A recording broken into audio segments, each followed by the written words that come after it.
Everyone, it's Anonymous Alligator back again.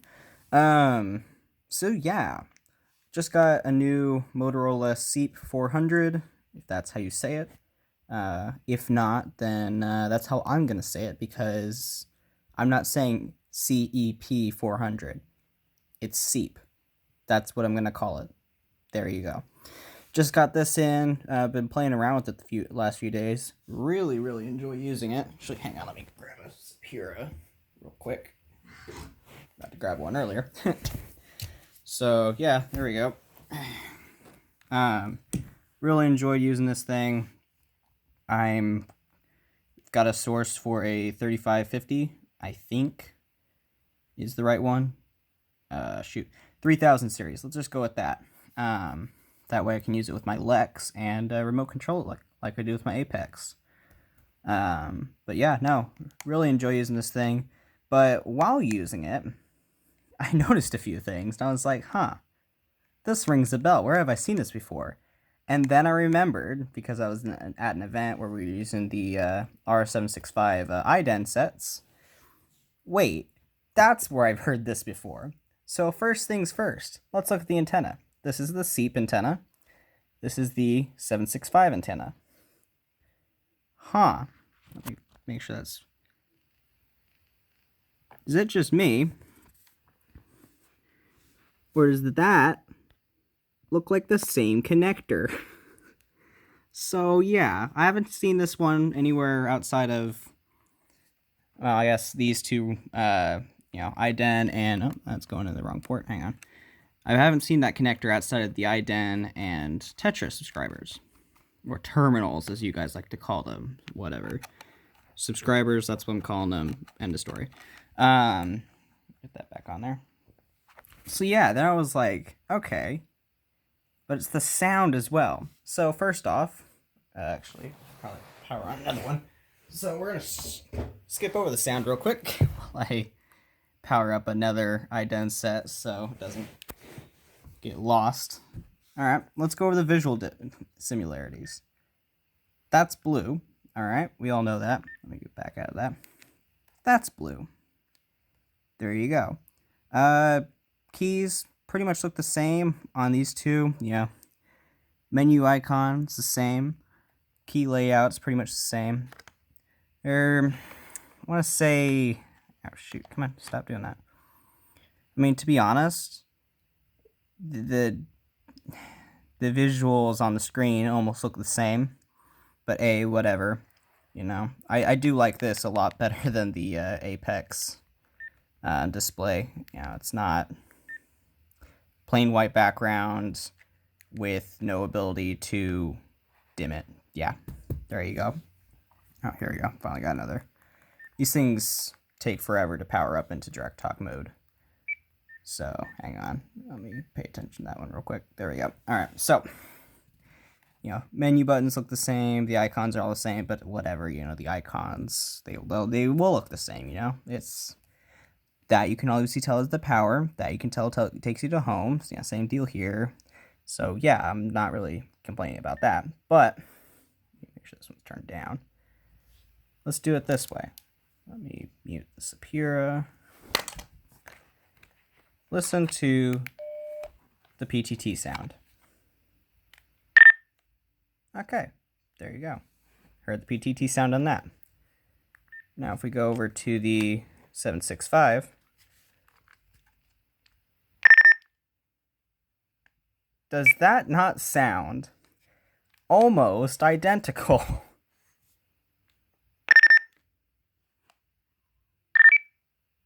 Oh, hang on. What?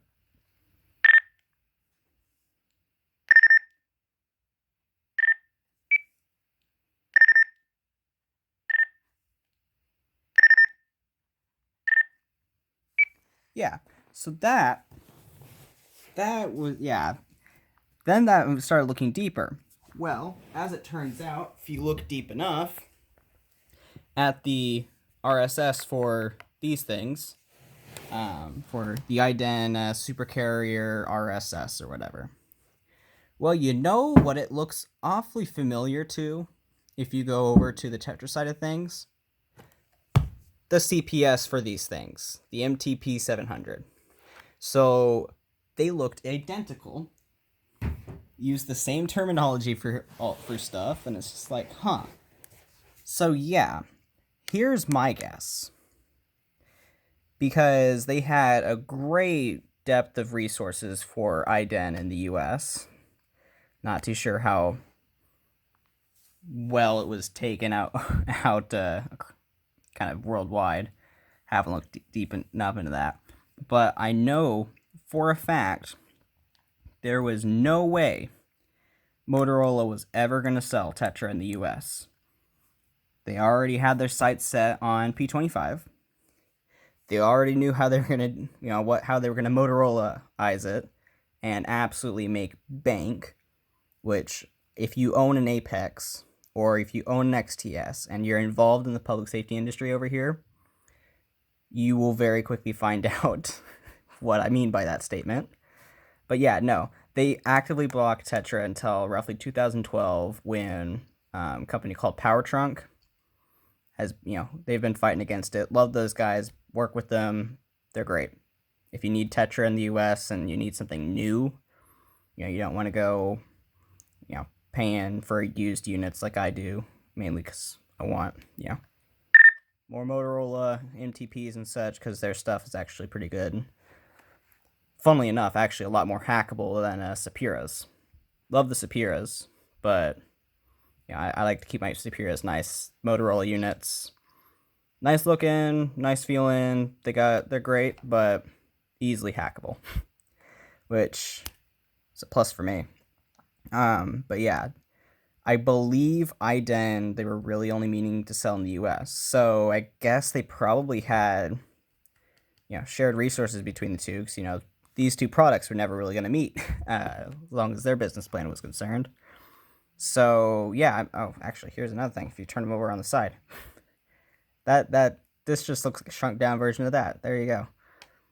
So similarities everywhere. But yeah, no, that's my guess, is that they're just sharing resources, which I mean, smart, but mainly because you weren't going to see these two products ever combined in the same space, really.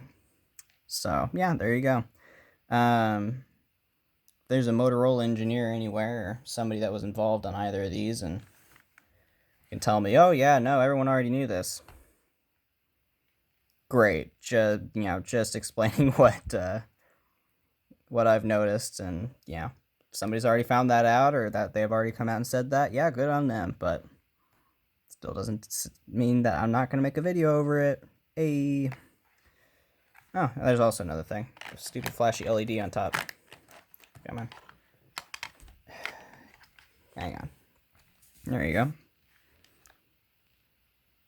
Haven't seen that on an XTS now, have you? Unless you're NASing a system and somebody uses encryption because you didn't pay attention to if they were using encryption or not, and now you're complaining to me saying, oh, I can't receive this, yada, yada, yada, yada. No.